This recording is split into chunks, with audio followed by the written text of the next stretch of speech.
మన ప్రభువును రక్షకుడైనటువంటి యేసుక్రీస్తు వారి పేరిట మీకు శుభములు తెలియజేస్తున్నాను.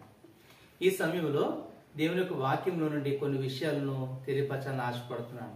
ఎందుకంటే క్రైస్తవ సమాజాన్ని క్రీస్తు యొక్క స్వరూపితులకు తేవాలంటే, యేసుక్రీస్తు ప్రభు యొక్క స్వరూపితులను తేవాలంటే కౌన్సిలింగ్ అనేది చాలా ప్రాముఖ్యం.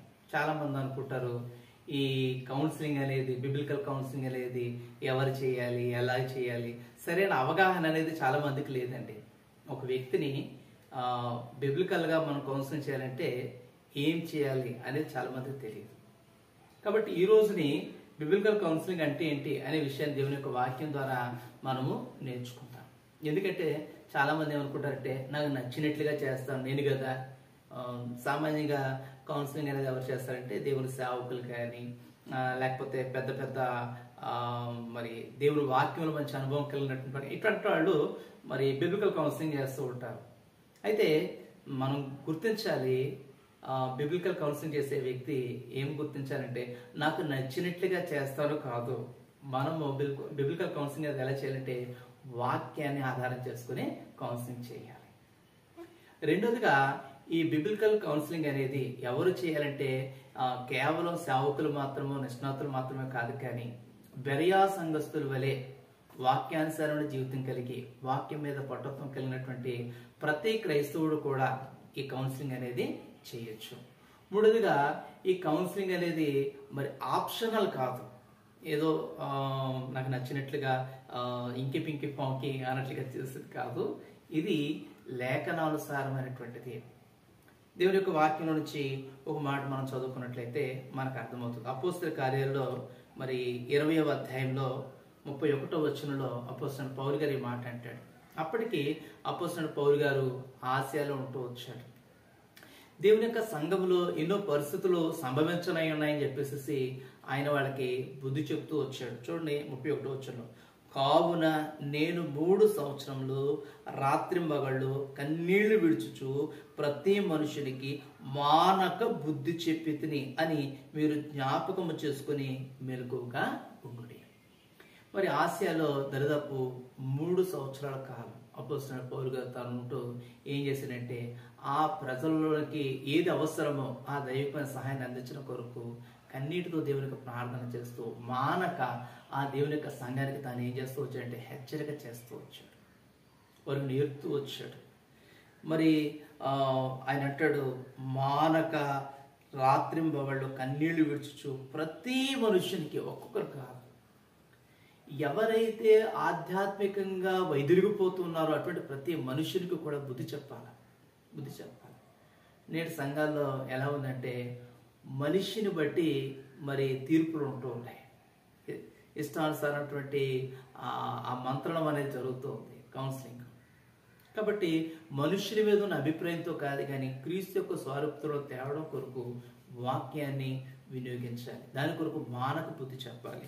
మరి రోమాలో ఉన్నటువంటి సంఘానికి జ్ఞాపకం చేస్తూ అపోస్తలుడైన పౌలు గారు అంటాడు, రోమీయులకు రాసిన పత్రిక 15వ అధ్యాయము 14వ వచనంలో అంటాడు, నా సహోదరులారా మీరు కేవలము మంచివారును జ్ఞాన సంపూర్ణులు, సమస్త జ్ఞాన సంపూర్ణులను, ఒకరికి ఒకరు బుద్ధి చెప్పు సమర్థులై ఉన్నారని నా మట్టుకు నేను మిమ్మల్ని గురించి రూఢిగా నమ్ముచున్నాను. ఈ మనుషుల ఎంత సామర్థ్యం వచ్చిందంటే ఏ వ్యక్తి తప్పు చేసినా మరొక వ్యక్తికి బుద్ధి చెప్పగలిగినంత సామర్థ్యము రోమాలో ఉన్నటువంటి ప్రతి విశ్వాసికి లభించిందంట. కాబట్టి ప్రతి విశ్వాసిని అంత సంపూర్ణతలో తేవాలి. ఒక పొరపాటు జరిగింది, ఒక తప్పు జరిగింది, ఒక మనిషి ఆధ్యాత్మికంగా పడిపోయాడు అంటే ఆ మనిషిని తిరిగి సమకూర్చడానికి ప్రతి విశ్వాసి సంపూర్ణమైన జ్ఞానం కలిగిన వ్యక్తిగా ఉండాలి. అందుకని ఆయన అంటున్నాడు సమస్త జ్ఞాన సంపూర్ణులు. ఎవరటి వాడు? సమస్త జ్ఞానంలో సంపూర్ణులు అని అంటాడు. అలాగే జ్ఞాన సంపూర్ణులు తేవడం కొరకు ఆ అపోస్తలుడైన పౌలు గారు కష్టపడ్డాడు. అందుకని అంటాడు, కొలస్సీలకు రాస్తూ అంటాడు, తాను ఎంత కష్టపడ్డాడో జ్ఞాపకం చేస్తూ కొలస్సీ సంఘానికి జ్ఞాపకం చేసినప్పుడు 1:28 ఒక మాట అంటాడు. చదువుదామండి మనకి అర్థమవడం కొరకు. ప్రతి మనుషుని క్రీస్తునందు సంపూర్ణునిగా చేసి ఆయన ఎదుట నిలబెట్టవలనని సమస్త విధములైన జ్ఞానముతో మేము ప్రతి మనుషునికి బుద్ధి చెప్పుచు ప్రతి మనుషునికి బోధించుచు ఆయనను ప్రకటిస్తున్నాను. ఒక్కరికి కాదండి, ప్రతి ఒక్కరికి మనం బుద్ధి చెప్పాలి, ప్రతి ఒక్కరికి బోధించాలి. మన బోధ ఇగో వీళ్ళ నలుగురికి, వీళ్ళ 10 మందికి అన్నట్టు కాదు. సంఘానికి తీసుకురాబడుతున్నటువంటి ప్రతి విశ్వాసి మాట గుర్తించాలి. వారందరూ క్రీస్తు యొక్క సంపూర్ణతలోకి రావాలి. అందుకే నేను అంటాడు, యేసు క్రీస్తు ప్రభులో వారిని సంపూర్ణంగా చేయాలి, ఆయన ఎదుటి నిలబెట్టాలి. ఇదిగో ప్రభా, నీ స్వారూప్యతలను తీసుకొచ్చాను, నీ మాదిరిగా తయారు చేశాను అని ప్రభు ఎదుటికి తీసుకురావాలి. ఆ సంపూర్ణత తీసుకొచ్చి తాను కొరకు మానక బుద్ధి చెప్పాలి, బోధించాలి, ప్రకటించాలి. ఇది చాలా ప్రాముఖ్యమని పరిశుద్ధ గ్రంథం బైబిల్ తెలియపరుస్తుంది. ఇంకా మనం గమనించినట్లయితే ఈ బిబిలికల్ కౌన్సిలింగ్ అనేది చాలా సున్నితమైనటువంటిది. ఒక వ్యక్తి పాపంలో పడిపోయాడండి, చెప్పుకోలేని పాపంలో పడిపోయాడు. అయితే ఆ వ్యక్తి మనకి మొహం ఎలా చూపించుకుంటాడు, ఎలా చెప్తాడు? మనకు తెలిసింది. ఒకవేళ వెళ్ళాం, మనం నేరుగా అడిగితే ఆ మనిషి ఏమైపోతాడు?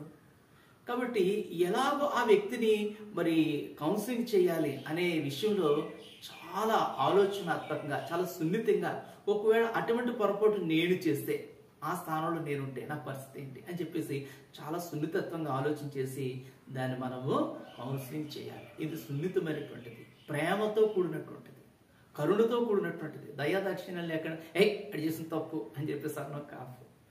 దయతో వారిని మనము కౌన్సిలింగ్ చేసినప్పుడు జ్ఞాపకం చేసుకోవాలి. నిజమే, నేను కూడా ఇటువంటి పరిస్థితులు ఉంటే ఏంటి అనే ఆ స్థానంలో మనం వెళ్ళిపోవాలి. ఆ వ్యక్తి యొక్క స్థానంలో మనం వెళ్ళిపోయి ఆలోచన చేసి ఎట్లా కౌన్సిలింగ్ చేస్తే బాగుంటుంది అనేది చేయాలి. ఇక బిబిలికల్ కౌన్సిలింగ్ అనేది ఏమిటి అంటే శిష్యత్వానికి వెళ్ళిపోవట్లేదు, ఇది శిష్యత్వంలోని భాగం. ఒక వ్యక్తిని క్రీస్తు యొక్క శిష్యునిగా చేయాలంటే, ప్రభు యొక్క మాదిరిగా ఆ సంపూర్ణత తేవాలంటే మనం ఏం చేయాలంటే కౌన్సిలింగ్ అనేది చాలా ప్రాముఖ్యం. కాబట్టి తప్పిపోయిన ప్రతి పరిస్థితిలో కూడా అతను ఆ శిష్యత్వంలోకి మళ్ళీ తిరిగి తీసుకురావడానికి, సమకూర్చడానికి నేనేం చేయాలి అని ప్రతి విశ్వాసి ఆలోచన చేయాలి. ఇది కేవలం సేవకుడు చేసే పని అని అనుకోకండి. సేవకులు, విశ్వాసులు, సంఘంలో వారందరూ కూడా కలిసి చేయవలసినటువంటి పరిచర్య ఈ కౌన్సిలింగ్ అనేది. అందరూ చేయాలి, అందరూ చేయగలగాలంటే వారు వాక్యానుసరణ జీవితం కలిగి ఉండాలి. వారికి వాక్యం తెలిసి ఉండాలా, వాక్యానుసరణ జీవితం ఉండాలా. వాక్యం అంతా తెలుసు కానీ బ్రతుకు బాగోలేదు, దానివల్ల ఉపయోగం ఏముందండి? ప్రయోజనం ఉంటుందా? ఏ ప్రయోజనం లేదు. కాబట్టి గుర్తించాలి. ఇక బిబిలికల్ కౌన్సిలింగ్ అంటే ఏంటి అనే విషయాన్ని మనం గుర్తించుకున్నట్లయితే, ఈ కౌన్సిలింగ్ అనేది కేవలం సూత్రాలను తెలిపేది కాదు,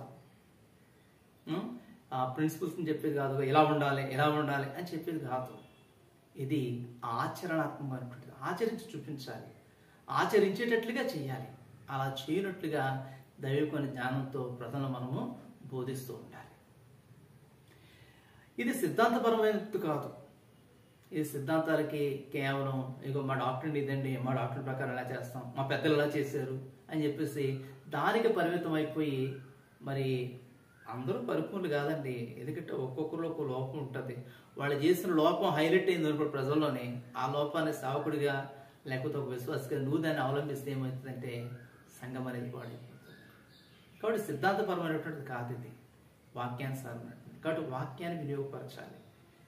వ్యక్తులను క్రీస్తు యొక్క స్వరూప దాని కొరకు వాక్యాన్ని వినియోగపరచాలి. అట్లాగే దేవుని యొక్క వాక్యం మనం చూసినట్లయితే, మరి ఇది కౌన్సిలింగ్ అనేది ఏంటంటే ఒక వ్యక్తి యొక్క జీవితంలో దేవునికి విరోధమైనటువంటి ప్రవర్తన ఏముందో, మాట తీరు ఏముందో, ఆలోచన ఏముందో, అతని కోరికలు ఏమున్నాయో గుర్తించాలన్నమాట. కౌన్సిలింగ్ చేయడం యొక్క మరి ప్రధానమైన పని, మొట్టమొదటి ఒక వ్యక్తిని కౌన్సిలింగ్ చేయాలంటే ఏం చేయాలంటే ఆ వ్యక్తి ఏ విషయంలో తప్పిపోయినాడు, ఎక్కడ తప్పిపోయినాడు, అతని ఆలోచన, ప్రవర్తన, కోరికల, ఈ విషయాన్ని గుర్తించాలి. రెండవదిగా పరిశుద్ధాత్మ దేవుని యొక్క సహాయంతో వాక్యాన్ని చూపిస్తూ ఏం చేయాలంటే ఆ వ్యక్తిని సరిచేసే ప్రయత్నం చేయాలి. చూడండి, దేవుని యొక్క వాక్యం మనం గమనించినట్లయితే మరి హెబ్రీలకు రాస్తూ అంటాడు, 4వ అధ్యాయంలో 12వ వచనంలో ఈ మాట జ్ఞాపకం చేస్తాడు ప్రభు. అపోస్తలుడైన పౌలు హెబ్రీయులకు రాసినటువంటి పత్రికలో 4వ అధ్యాయము 12వ వచనం, ఎందుకనగా దేవుని వాక్యము సజీవమై బలము కలదై రెండంచులు గల ఎటువంటి ఖడ్గము కంటేను వాడిగా ఉండి ప్రాణాత్మలను, కీళ్లను, మూలుగును విభజించినంత మట్టుకు దూరుచు హృదయం యొక్క తలంపులను ఆలోచనలను శోధించుచున్నది. ఎప్పుడైతే వాక్యం దగ్గర తీసుకొస్తామో వారి హృదయంలో ఏ తలంపులు ఉన్నాయో, ఏ ఆలోచనలు ఉన్నాయో వాటి అన్నింటినీ కూడా శోధించి వాక్యం బయటికి తీసుకొస్తుంది. ఇది తప్పుడు ఆలోచన కదా, ఇది ప్రభువుకు విరోధమైంది కదా, ఇలాంటి ఆలోచనలు ఎందుకు పెట్టుకున్నావు అని చెప్పేసి హెచ్చరిక చేస్తుంది, సమకూరుస్తుంది. కాబట్టి అటువంటి సమకూర్పులోనికి తేవాలంటే వాక్యానుసారంగా మనం ఏం చేయాలంటే పరిశుద్ధాత్మ దేవుని సహాయంతో కౌన్సిలింగ్ చేయాలి. ఇంకా మరి దేవుని యొక్క వాక్యం మనం చూసినట్లయితే ఇంకా కొన్ని వచనాలను మనం చూసుకుందాం. ఎఫ్సీలకు రాస్తూ మరొక మాట అంటాడు 4వ అధ్యాయంలో, ఎఫ్సీ రాసిన పత్రిక 4వ అధ్యాయం చూద్దాం రండి. ఇక్కడ అపోస్తలుడైన పౌలు గారు ఒక మాట అంటాడు. 31 నుంచి 32 వచనాలను చదువుకుందాం. 4:31-32. సమస్త ద్వేషము, కోపము, క్రోధము, అల్లరి, దూషణ, సకలమైన దుష్టత్వమును మీరు విసర్జించుడి. ఒకని ఎడల ఒకడు దయ కలిగి కరుణాహృదయులై క్రీస్తునందు దేవుడు మిమ్మల్ని క్షమించిన ప్రకారము మీరును ఒకరినొకరు క్షమించుకోండి. కాబట్టి ఒకరినొకరు క్షమించుకునేటట్లుగా చేయాలి. అట్లా చేయాలంటే మొట్టమొదట ఆ వ్యక్తి యొక్క గుణలక్షణాలు ఏముందో ఇది చూడాలి. ఏంటిది? ఒకవేళ ద్వేషం ఉందా, కోపమా, క్రోధమా, అల్లరా, దూషణ, లేదా దుష్టత్వమా, అది ఏంటనేది మనం ఏం చేయాలంటే వాక్యం ద్వారా వాళ్ళకి చూపించాలి. ఇదిగో బ్రదరు, మీ ఆలోచన తప్పు, మీ మాటలో తప్పు అని చెప్పి చూపించి వారి ఇరువురికి కూడా భార్యాభర్తలు కావచ్చు, లేకపోతే తండ్రి కొడుకులు కావచ్చు, తల్లి కూతుర్లు కావచ్చు, అత్త కోడలు కావచ్చు, అక్కాజల్లులు కావచ్చు, తోడి కోడలు కావచ్చు, ఎవరైనా కానివ్వండి, ఎప్పుడైతే వారి మధ్య సమస్య వచ్చిందో వాక్యానుసారంగా చూపించి ఒకరితో ఒకరు సమాధాన పడేటట్లుగా చేయాలి. అట్లాగే ఫిలిప్పీలకు రాస్తూ 4వ అధ్యాయంలో మరొక మాట జ్ఞాపకం చేస్తాడు. ఫిలిప్పీలకు రాసినటువంటి పత్రిక 4వ అధ్యాయము 6-7 వచనాలు చూసినట్లయితే ఇక్కడ ఈ మాట కూడా జ్ఞాపకం చేస్తున్నాడు పౌలు గారు. దేనిని గురించి చింతపడకుడు గాని ప్రతి విషయములోనూ ప్రార్థనా విజ్ఞాపనల చేత కృతజ్ఞతాపూర్వకంగా మీ విన్నపములు దేవునికి తెలియజేయడి. అప్పుడు సమస్త జ్ఞానమునకు మించిన దేవుని సమాధానము యేసుక్రీస్తు వలన మీ హృదయములకును మీ తలంపులకును కావలి ఉండును. కాబట్టి అనేక సార్లు చింతపడతాం, ఆందోళన, భయం, అయ్యో ఈ ఫీజు ఎలా కట్టాలి, ఈ పరిస్థితి ఏంటి. చూడండి, భార్యాభర్త మధ్య సమస్యలు చాలాసార్లు ఏం చేస్తారంటే ఏదైనా సమస్య వచ్చినప్పుడు ఎదురువాడు చెప్తూ ఉంటారు, ప్రార్థన చేస్తారు. వాళ్ళు ఏం చేస్తారంటే సంగతి తీసుకొచ్చి ఇంట్లో చెప్తారు. ఇది పరిస్థితి. అప్పుడు ఏమైంది? సమస్య పెరిగింది. కాబట్టి గుర్తించాలి, మన యొక్క సమస్యలు ఇతరులకు కాదు పంచుకోవాల్సింది, మన సమస్యలు ప్రభువుకు తెలియపరచాలి. ప్రభా, ఇది నా పరిస్థితి, నా బాధ ఇది, నా సమస్య ఇది. ఎప్పుడైతే ప్రభు చెప్తామో ప్రభు ఏం చేస్తాడంటే మన యొక్క పరిస్థితులన్నింటిలో ప్రభు ఏం చేస్తాడు? ఆయన జ్ఞానాన్ని మనకు అనుగ్రహించి, ఆయన సమాధానాన్ని మనకిచ్చి, మన హృదయంలోని తలంపులకు ఆయన కాపలు పెడతాడు. కాబట్టి మనం ఏం చేయాలంటే కృతజ్ఞతాపూర్వకముగా ప్రతి విషయంలో ప్రార్థన చేయాలి, విజ్ఞాపన చేయాలి, ఆయనకి తెలియచేయాలి. దేవా, ఇది నా పరిస్థితి. ఎప్పుడైతే ఇలా చేస్తామో వెంటనే దేవుడు మన జీవితాల్లో గొప్ప సమాధానాన్ని ఇస్తాడు, మన హృదయాల్లోని తలంపులకు కావాలి. కాబట్టి సెల్ఫ్ కంట్రోల్ అనేది మనం చేసుకోలేము, అలా చేసుకున్నట్లుగా ప్రవర్తిస్తాడు. ఒకవేళ చెడు ఆలోచనలు, చెడు ప్రవర్తన, చెడు కోరికలు నీలో పెరుగుతుంటే ఎప్పుడైతే దేవునికి ప్రార్థన చేసుకునే పరిస్థితులు. కాబట్టి మనం కౌన్సిల్ చేసినట్టు చెప్పాలి, అయ్యా నీ ప్రతి సంగతి దేవుని చెప్పుకో, ఆయన ఏం చేస్తాడంటే నీ కోరికలన్నింటినీ మరి ఆయన నియంత్రణలో తీసుకొస్తాడు అనేటువంటి ఆ మాట కూడా మనం చెప్పాలి. ఆ వ్యక్తిని గుర్తించాక ఆధ్యాత్మికంగా బలపరచాక ఇలా చెప్పాలి. చివరిగా ఎందుకు కౌన్సిలింగ్ చేయాలి ఒక వ్యక్తి కంటే క్రీస్తు ప్రభువుకు కలిగిన స్వరూపతులను వాళ్ళు తేవాలి. అదే కదా రోమిలకు రాసిన పత్రిక 8వ అధ్యాయంలో 29వ వచనంలో అంటాడు. ఏంటంట మరి చూద్దాం రండి. రోమిలకు రాసిన పత్రిక 8వ అధ్యాయము 29వ వచనం. ఎందుకనగా తన కుమారుడు అనేక సహోదరుల్లో జ్యేష్ఠుడగునట్లు దేవుడు ఎవరిని ముందుగా ఎరుగనో వారు తన కుమారుడితో స్వారూప్యము గల వారిగుటకు వారిని ముందుగా నిర్ణయించను. కాబట్టి నీ సంఘానికి వస్తున్న ప్రతి సహోదరి, ప్రతి సహోదరుడు వారు యేసుక్రీస్తు ప్రభు యొక్క స్వారూప్యతను రావడం కొరకు దేవుడు జగత్తు పునాది వేయబడక ముందు వారిని నిర్ణయించాడు. కాబట్టి ఆ స్వారూప్యతలను వాళ్ళని తేవడం కొరకు మనం ఏం చేయాలంటే వారితో మాట్లాడుతూ ఉండాలి. అయ్యా దేవుడు యేసుక్రీస్తు ప్రభువుకు కలిగిన స్వారూప్యతలను మనం తేవడం కొరకు ఆయన మనల్ని ఏర్పరచుకున్నాడయ్యా అని చెప్పేసి ఆ ఏర్పాటును ప్రజలను తీసుకెళ్లే క్రమంలో మనము వారికి బోధించే వారికి ఉండాలి. ఇక అట్లాగే కొరింథీయులకు రాస్తూ మరి 2 కొరింథీ 5:17 అక్కడ ఒక మాట జ్ఞాపకం చేస్తాడు పౌలు భక్తుడు. ఏమనంటే, కాగా ఎవడైనా క్రీస్తు యేసునందు ఉన్న ఎడల వాడు నూతన సృష్టి, పాతవి గతించును, ఇదిగో క్రొత్తవాయెను అంటాడు. అంటే క్రొత్త అనేది ఎక్కడ వచ్చింది అంటే పాత స్వభావంలో ఉన్నటువంటి ఆలోచన కానివ్వండి, మాట తీరు కానివ్వండి, కోరికలు కానివ్వండి, ప్రస్తుతంతో కూడిన ప్రతి పరిస్థితి కూడా తీసివేయబడి నూతనత్వంలోనికి ఆ వ్యక్తి తీసుకురాబడ్డాడు. అంటే ఏం జరిగింది అంటే అతని జీవితంలో పరివర్తన వచ్చింది, మార్పు వచ్చింది. పాత జీవితానికి స్వస్తి చెప్పి నూతన జీవితానికి, నవీన స్వభావంతో కూడినటువంటి క్రైస్తవ జీవితానికి ఆ వ్యక్తి నాంది పలికాడు. ఈ విషయాన్ని మనం గుర్తు చేయాలి. నువ్వు క్రీస్తులో నూతనమైనటువంటి వ్యక్తివి. నీ పాత జీవితాన్ని ప్రభు క్షమించాడు, నీ బ్రతుకు మార్చబడింది అనే సంగతి వారికి అర్థమవునట్లుగా మనం చెప్పాలి. ఇది చివరిగా మరొక మాట మనం చూసుకున్నట్లయితే మరి కొరింథీయులకు రాసిన మొదటి పత్రిక 10వ అధ్యాయము 31వ వచనంలో ఈ మాట రాయబడుతూ వచ్చింది. చూద్దాం ఏమనుంది. కాబట్టి మీరు భోజనము చేసినను పానము చేసినను ఏం చేయాలా? మరి అన్ని విషయాలలో దేవుని మహిమ కొరకు చేయండి. మీరు ఏమి చేసినను సమస్తమును దేవుని మహిమ కొరకు చేయండి. కాబట్టి ఈ కౌన్సిలింగ్ అనేది ఎందుకు చేయాలి అంటే ఒక వ్యక్తి క్రీస్తు యొక్క స్వారూప్యతలో నుంచి, సరళతలో నుంచి తప్పిపోయాడు. కాబట్టి ఆ సరళతను తేవడం కొరకు మనం ఏం చేయాలి అంటే దేవుని వాక్యాన్ని చూపించి దేవుని మహిమ కొరకు వారిని సిద్ధపరచాలి. కాబట్టి ఇది బిబ్లికల్ కౌన్సిలింగ్ అనేది. ఇంకా బిబ్లికల్ కౌన్సిలింగ్ మీద అనేక వీడియోస్ చేయాలని నేను ఆశపడుతున్నాను, చేస్తూ ఉంటాను. దయచేసి ఛానల్ ఫాలో అవుతూ ఉండండి. మరి ఈ వీడియో మీకు నచ్చినట్లయితే మీ ఆధ్యాత్మికమైనటువంటి మరి అభివృద్ధికి ఇది తోడ్పడుతుంది అన్నట్లయితే దీనికి మరి అనేకులకు షేర్ చేయండి. ఈ పరిచర్య కొరకు ప్రార్థన చేయండి.